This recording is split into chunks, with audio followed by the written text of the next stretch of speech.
রিজিক ভাই, এটা এমন একটা জিনিস, যাবো আমরা কোথায়, এখান থেকে আসলে আরো কমপক্ষে 25 কিলো ভিতরে এলো হোটেল। সেই লাগতেছে, মনে হইতেছে যে কি খাইতেছি। ভাই খাইতেছে মাছ দিয়ে ভাত। পুঁটি মাছ, এই পুঁটি মাছ পাশে আছে। তো সারাদিন ঘোরার পরে ক্ষুধা লেগে গেছে, তো চাচারা আমাদের খেতে দিচ্ছে। এই যে বড় ভাই, আমরা আসছি ফরিদপুরে, মানিকগঞ্জের 5 ভাই আসছি ফরিদপুরে। তো তারা আমাদের ভাত খেতে দিচ্ছে, তাদের ভাত।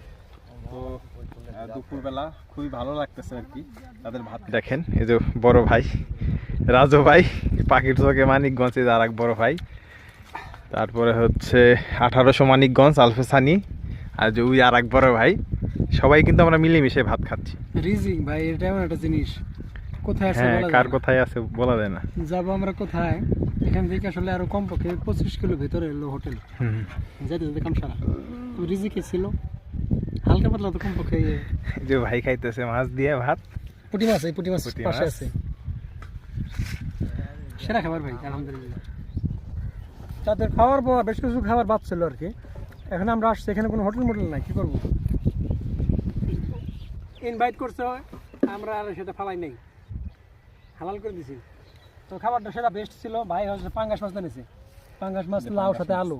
তবে অসাধারণ একটা খাবার, চোখে বসে খাইলাম, বেশ ভালোই লাগলো। খুবই আন্তরিক মনের মানুষ, রাজবাড়ির পাংশা উপজেলা, অসাধারণ মনের মানুষ তারা।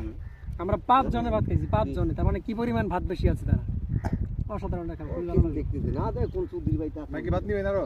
না ভাই, সম্ভব না ভাই। আমার তো মজাই লাগতেছে, সেই লাগতেছে, মনে হইতেছে যে কি খাইতেছি অমৃত। সারাদিন ঘোরার পরে চরে বনে বাজারে ঘোরার পরে খুবই ভালো লাগতেছে।